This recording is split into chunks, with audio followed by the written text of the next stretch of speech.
The tycoon conversed solely in Mandarin, and all were hushed until the ebony housekeeper responded. The atmosphere in the conference chamber was dense with strain. Emma could sense it pressing on, her heart as she softly entered with a platter of beverages. The gleaming oak table stretched before her like a war zone, and gathered around it were gentlemen in crisp attire, their faces taut and restless. At the forefront stood Mr. Nathan Ward, the billionaire head of Zenith Enterprises. His aura dominated the space like a tempest poised to unleash. He was tall, slender, and impeccable in his custom navy suit. His hair was neatly combed, not a lock astray. But it wasn't his look that unsettled all. It was that he spoke only Mandarin. This gathering was pivotal. A team of overseas financiers had arrived to discuss a contract that could rescue the firm from economic ruin. But the translator they'd secured weeks prior hadn't appeared. The managers muttered anxiously among themselves, their voices barely audible. "Where's the interpreter?" "He swore he'd attend." "I heard whispers." Perhaps the competing firms swayed him. Unthinkable. That would be treachery. Emma gently placed the platter on the sideboard, striving to remain unseen. She'd been employed as a housekeeper just a week earlier, and she knew her role. Tidy the space, serve the drinks, stay inconspicuous. But she couldn't avoid catching every word, and she comprehended them. She grasped more than they realized. Mr. Ward's piercing voice sliced through the murmurs. "Time's over." The managers stiffened. None knew Mandarin. That was the issue. "Sir," one man started cautiously, "please, grant us a brief pause. Our interpreter—" No more delays. Mr. Ward's tone was steady, but his gaze was sharp as knives. He spoke swiftly in Mandarin, his voice soft but cutting. "You arranged an interpreter, but where is he? You're squandering my hour." So the managers shifted uneasily in their chairs, exchanging helpless glances. Emma's pulse raced as she gripped her, hands tightly. She shouldn't intervene. She wasn't meant to speak. But if she didn't, this agreement would collapse. Mr. Ward struck his hand against the table, causing several to wince. "Speak now, or remain mute forever." Emma's breath hitched. She couldn't let this fail. She stepped forward. "Sir, I can assist with translation." The words escaped before she could halt them. Every face turned to her. The managers gaped in disbelief, as if noticing her for the first time. Mr. Ward's icy stare locked on her, his dark eyes narrowing. "You know Mandarin?" Emma felt her hands grow clammy, but she stood resolute. "Yes," she answered in Mandarin, her enunciation perfect. "I resided in Beijing for 5 years. I can translate if you permit me." The room fell silent. Mr. Ward scrutinized her, his expression unfathomable. The managers stared, their gazes shifting between Emma and the tycoon, unable to fathom the scene. Finally, Mr. Ward gave a brief nod. "Very well. Let's proceed." Emma exhaled quietly, moving nearer to the table. She stood between Mr. Ward and the financiers, her voice steady as she began rendering his words into English. She translated each phrase with accuracy, her Mandarin precise in tone and nuance, her English clear and polished. The managers leaned back, stunned into silence as the housekeeper they'd ignored became the room's vital figure. Mr. Ward's keen gaze remained on her, and, for a moment she wondered if he was, admiring or displeased, but she had no time to ponder. The meeting had started, and all eyes were on her. Her hands stayed steady, unwavering. This was her chance, and she wouldn't falter. If you're loving this tale, please subscribe and share where you're watching from in the comments. Emma stood firm, shoulders squared, as she perfectly. I translated Mr. Ward's words to the financiers. The tycoon's crisp Mandarin rang like crystal through the room, each word heavy with purpose, and Emma echoed it in, English without a hint of doubt. At first, the managers sat rigid, unsure how this housekeeper had become their salvation. Their strategy had been crumbling moments ago when the hired interpreter didn't arrive, likely lured by their business rival to derail the deal. Now the tide had turned. Emma felt her heartbeat in her ears, but her voice remained calm as she switched languages. I trust you see our offering is more than a monetary win. We aim to forge a lasting alliance, not pursue quick profits. Mr. Ward's gaze stayed fixed on her as she spoke. There was something in his look she couldn't decipher. Was it doubt, intrigue, or admiration? The financiers nodded thoughtfully, their reserved manner easing. One leaned forward. "This is the dedication we value," he said in English. "But how can we trust your supply chain can match our demands?" Emma translated flawlessly. Mr. Ward's response came quick and firm. "Tell them our supply chain is 3 times more robust than they anticipate."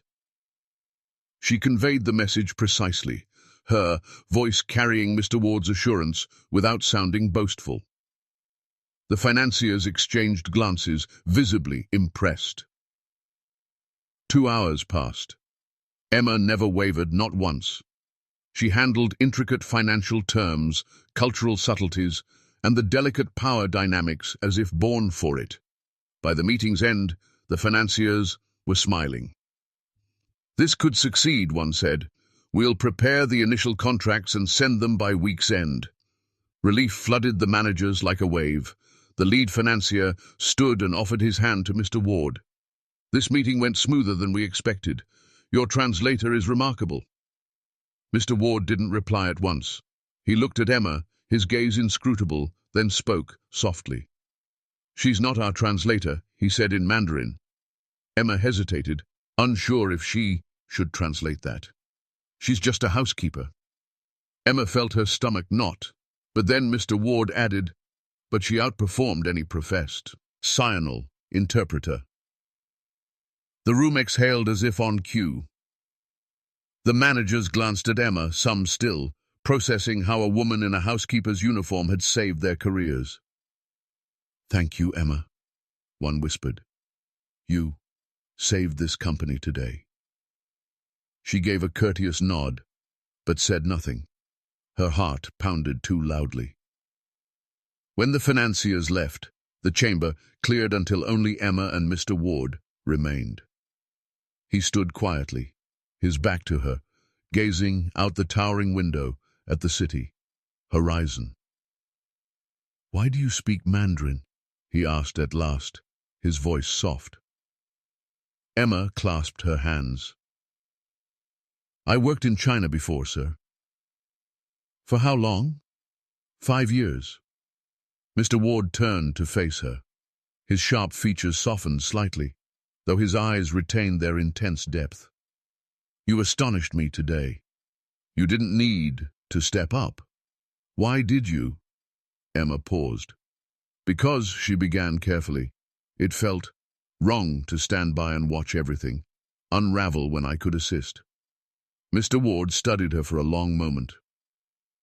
"Most would have stayed silent. Most aren't me," she said softly. A faint smile flickered across his face, so brief she almost missed it. "Take tomorrow off," he said suddenly. "You've earned it." She blinked. "Sir, and visit my office the day after," he added. "We'll discuss your future here." Before she could reply, he walked past and left. Emma stood alone, staring at the door. She wasn't sure what had happened, but one thing was certain. Her life had changed forever. For the first time in years, she allowed herself a small smile.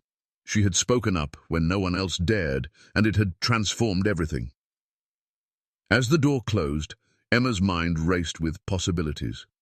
What did Mr. Ward mean by her future? She replayed the meeting in her head, each moment vivid, the tension, the silence, the weight of every word she translated. She hadn't just saved a deal, she'd proven her worth in a room full of doubt.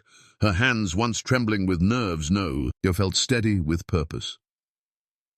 Back at her small apartment that evening, Emma sat by the window, the city lights sparkling below. She thought of her years in Beijing, learning Mandarin to survive, never imagining it would lead to this. Her phone buzzed with a message from a colleague. "You were incredible today." She smiled, her heart swelling with pride. The next morning, Emma woke with a new sense of determination. She wasn't just a housekeeper anymore. She'd shown she was capable of more, and Mr. Ward's words echoed in her mind. Discuss your future. What could that mean? A promotion? A new role? She dared to hope. When she returned to the office 2 days later, the air felt different. Colleagues who once ignored her now nodded in respect. She walked to Mr. Ward's office, her steps firm but her heart racing. He was waiting behind his desk, his expression as unreadable as ever. "Sit," he said simply. Emma obeyed, her hands folded in her lap. "You changed the course of that meeting," he began. "Not just with your language skills, but with your courage. That's rare." Emma felt warmth rise in her cheeks. "I just did what felt right, sir." He leaned forward, his gaze piercing. "Zenith needs people like you. I'm offering you a position as my personal interpreter and advisor. You'll travel with me, handle negotiations, and learn the business." Emma's breath caught. This was beyond anything she'd imagined. "Do you accept?" he asked. She didn't hesitate. "Yes, sir." A faint nod from Mr. Ward sealed the moment. "Good. Start next week." As she left his office, Emma felt the weight of her old life lift. She wasn't just a housekeeper anymore. She was someone who could change the game, and she'd proven it in one bold moment. Her story wasn't over. It was just beginning. She thought of the investors, the deal, the room full of stunned faces. She'd stepped into the spotlight and shone. Now she'd carry that light forward wherever it led. If this tale warmed your heart, please like the video and subscribe for more uplifting, emotional, and surprising stories. And share in the comments where you're watching from. We love hearing your stories too. Until next time, stay compassionate, stay inspired, and keep watching.